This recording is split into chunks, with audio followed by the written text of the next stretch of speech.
Ladies and gentlemen, please put your hands together for RashaJarhum.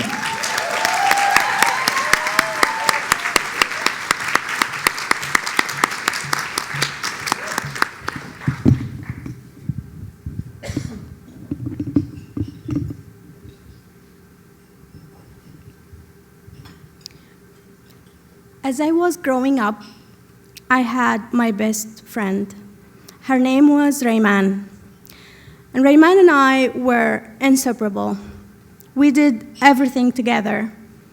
We went to kindergarten together, went to school together, we played all day, and we'd only separate at night when it's bedtime.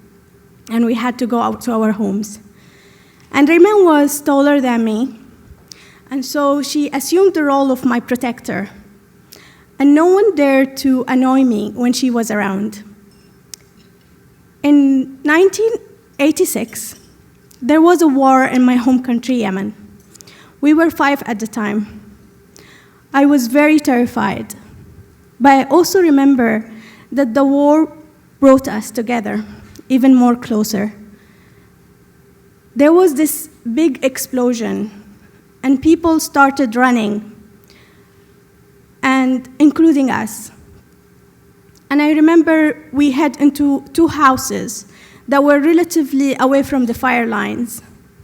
And my mom placed me on a table, and she was looking at my feet.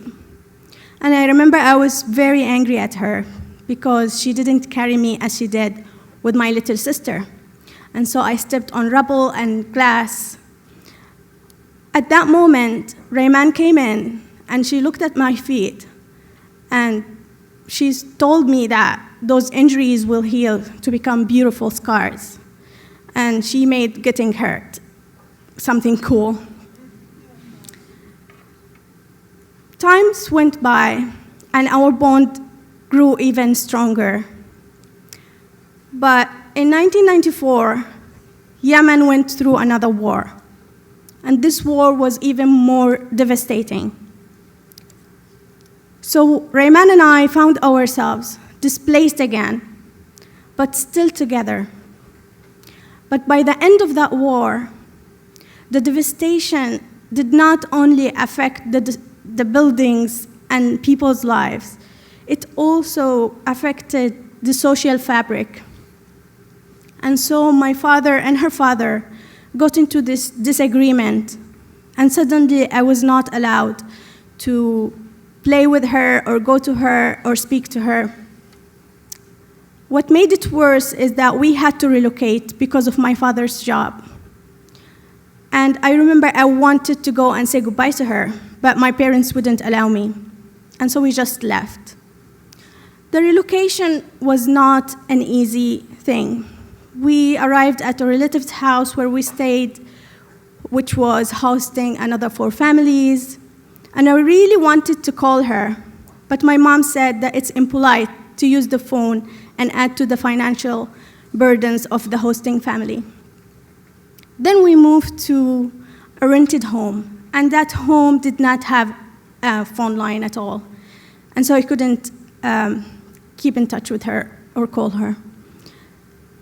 I remember particularly a difficult day for me was my first day at school in this new city.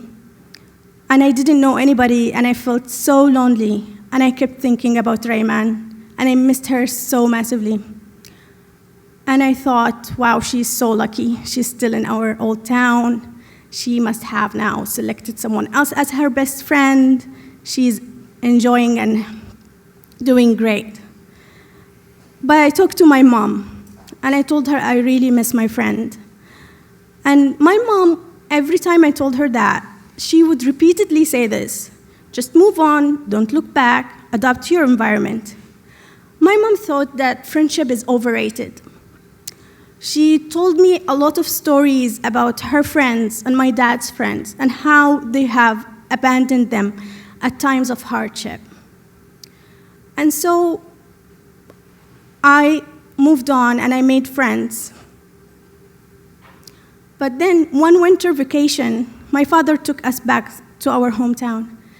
I was so happy. We were visiting and we were going to visit the neighbors, including Rayman's. And all the way there, I was thinking how does she look now? Would I be able to recognize her?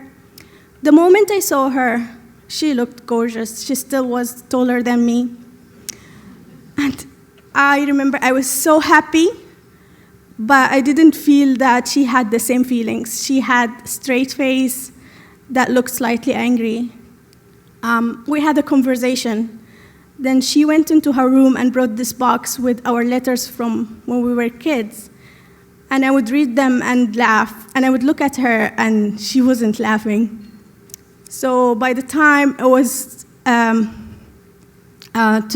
by the time we were saying goodbye, I felt that there was a strain on our relationship, and it wasn't the same like before.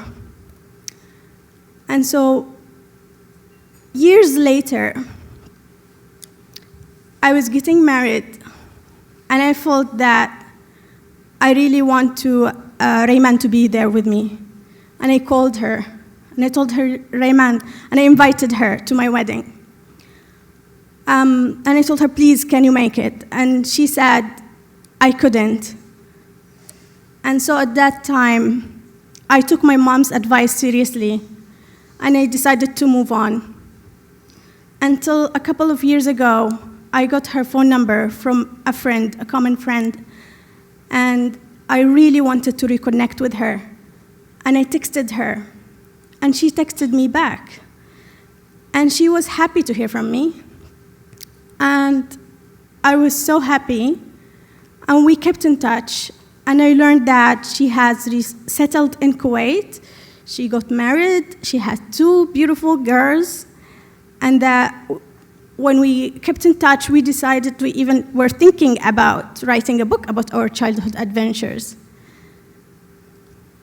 Last year, there was another war in my country, Yemen.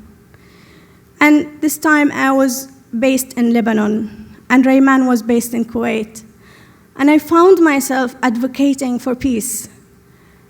And the UN envoy selected me among other women to go support the peace talks that were happening in Kuwait. And so I had the opportunity to reconnect with Rayman, and I contacted her, and we set a meeting in a coffee shop. We met. That was an amazing moment. I was so happy to see her. She was so happy to see me. And we sat and we chatted and we talked about reminiscing about our childhood and exchanging parental tips. Then it was time to say goodbye, and we were walking. And then she looked at me straight in the eyes and told me, Rasha, when you left in 1994,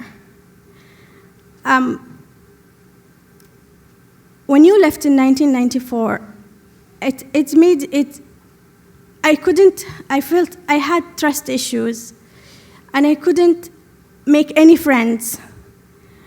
And I couldn't make any friends. And when I had any friends or friendship, I jeopardized that relationship to end that friendship. I even wrote about it to a famous TV show, a women's talk show, to seek advice. And I felt massively guilty. And I thought about all the things that I could have done. I could have snuck a phone call. I could have tried to visit her. I could have insisted more for her to be at my wedding. But I ended up giving her a big hug, and I apologized. And I felt that she had a sense of relief. And we keep in touch. And we even started writing our book. But I reflect about my life, and my husband and I, we relocate often. And I've been doing exactly what my mom did with my own 2 kids. I tell them to move on and not look back and adapt to their environment. But now, I make it a habit for them to have time to say goodbye to their loved ones. Thank you.